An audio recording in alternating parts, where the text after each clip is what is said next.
So good morning students. How are you?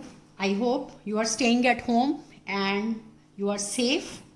So now in my previous video we have discussed the solubility of solids in liquids and then the solubility of gases in liquids. And then the effect of temperature and pressure on it. Now in this video we will discuss the solution of liquids and solids in liquid. Such solution may contain one or more volatile compounds. So what are volatile compounds? Those compounds which are easily converted into vapors, so they are called volatile compounds. Generally the solvent is volatile. Solute may or may not be volatile. Clear? So we have to discuss here the properties of the binary solutions. Binary solution means which have got two components only, that is liquid in liquid and solid in liquid. So first we will discuss the vapor pressure of liquid-liquid solution. Now let's consider we have a binary solution which contains two components, that is A and B, right? So let's assume this is the closed container I am having, and here I have just added component A, right? And we are assuming that the component A is volatile. Component A is volatile, so that it is converted into the vapors, right? And this process is called as evaporation. Now some of these vapors, they will condense back, and this process is called condensation. And at one stage the rate of evaporation will be equal to the rate of condensation, that is said to be the state of equilibrium. And the partial pressure exerted by component A, that will be equal to PA. What is PA? That is the partial pressure of component A, right? Now suppose we add component B to this. For making the solution, we added B to this, right? So now the B is, again we are assuming it is also volatile. Clear? So it will also be exerting certain vapor pressure, and let's assume PB, that is the partial pressure of component B. Partial pressure of component B. So what will be the total pressure of the solution? That will be according to Dalton's law of partial pressure. So total pressure will be equal to the partial pressure of component A and partial pressure of component B. So here it will be equal to PA plus PB, right? Then came the French chemist, that is Raoult. He proposed a very important law that is known as Raoult's law. He was a French chemist, so he proposed a Raoult's law that gives the quantitative relationship between the mole fraction and vapor pressure. He gave the quantitative relation between mole fraction and partial pressure, or you can say vapor pressure, right? So according to him, the partial pressure of component A, that will be equal to, directly proportional to mole fraction of component A. The partial pressure of component A, that will be directly proportional to mole fraction of that component. Similarly for component B, let's assume the partial pressure of component B, that is directly proportional to its mole fraction, that is XB. Now to omit the sign of proportionality, PA will be equal to PA naught into XA. Similarly PB will be equal to P naught B into XB. So what is P naught A? PA naught, it is equal to the partial pressure. PA naught is equal to the partial pressure of pure component A, right? Similarly PB naught will be equal to partial pressure of pure component B, right? So according to Dalton's law, what will be the total pressure? P total, that will be equal to partial pressure of component A plus partial pressure of component B, which will be in turn equal to P naught A into XA plus P naught B into XB, right? So now we know that the maximum value of mole fraction, because we know that the maximum value of mole fraction, that is XA plus XB, that is equal to 1. That is XA plus XB equal to 1. So here in this equation, we can substitute the value for XA. XA will be equal to 1 minus XB. So therefore, you can say P total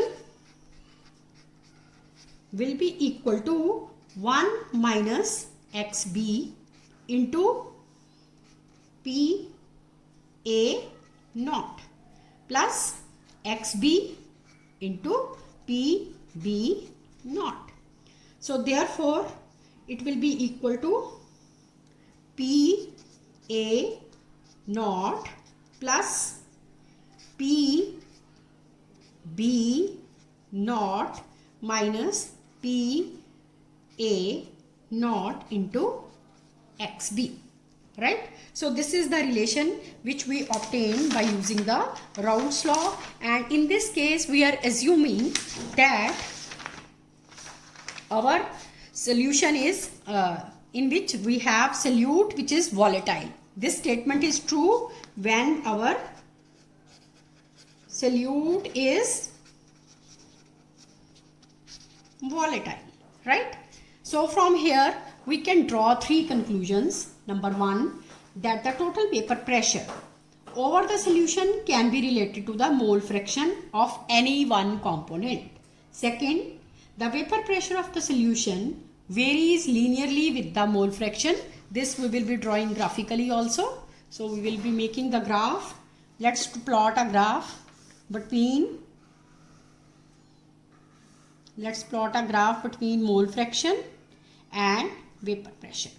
So here I am taking up is vapor pressure on this axis, and here I am taking up is mole fraction along the x-axis. Now in this extreme side of this graph, I am assuming that I am having pure component A, so mole fraction of that component XA is equal to 1, and here the value of XB will be 0.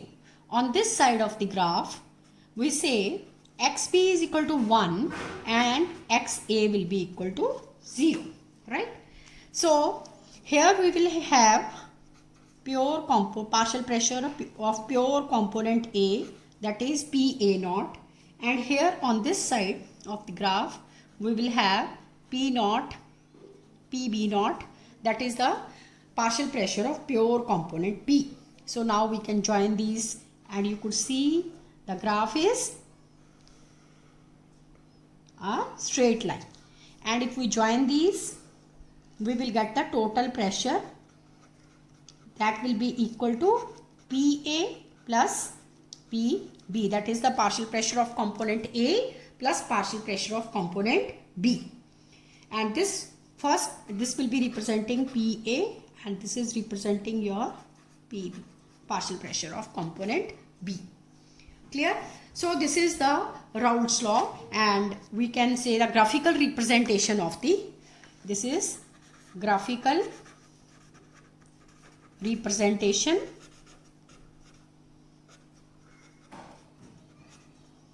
of Raoult's law, right?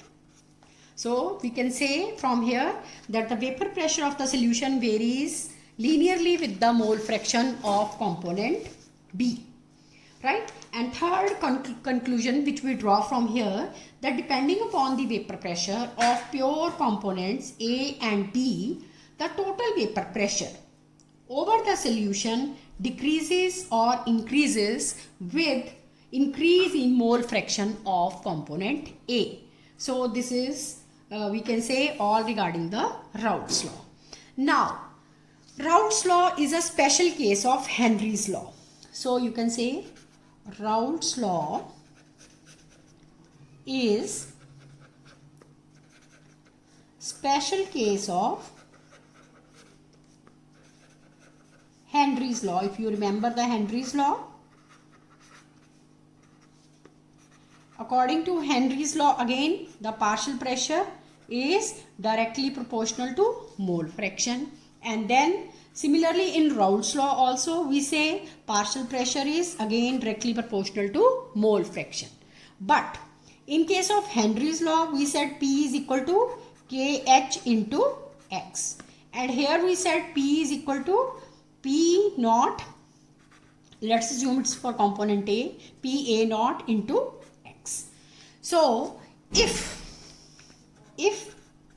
KH, that is Henry's constant, is equal to the partial pressure of the pure component A, then the Raoult's law is the you can say Raoult's law is a special case of Henry's law. So we can say from here, if KH is equal to partial pressure of pure component A, that is PA naught, so then we say Raoult's law is a special case of Henry's law, right? So this is how we can define the Raoult's law.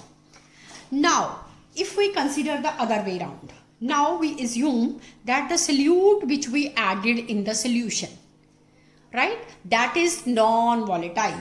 Clear? So next heading we can give when solute added is non-volatile. So what will be the Raoult's law in that case? So when the solute added is non-volatile, so what will be in Raoult's law in that case? So again, let's consider we have a closed container. This is the container we are having, and this container is closed so that the vapors, they cannot escape, right? So here in this container we assume we have pure solvent. What we have? We have pure solvent, right? Now this solvent is volatile, it will be converted into vapors, and this surface area of the solvent is covered with the solvent particles, and they will be converted into vapors, and that will be the process of evaporation. You know, the rate of evaporation depends upon surface area. Rate of evaporation depends upon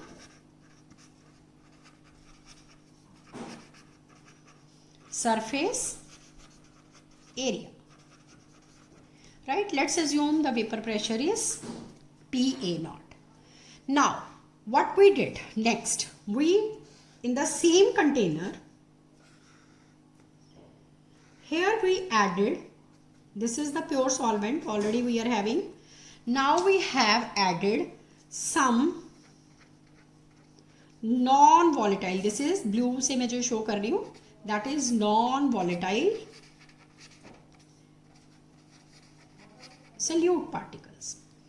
Now you see what happens to the surface area.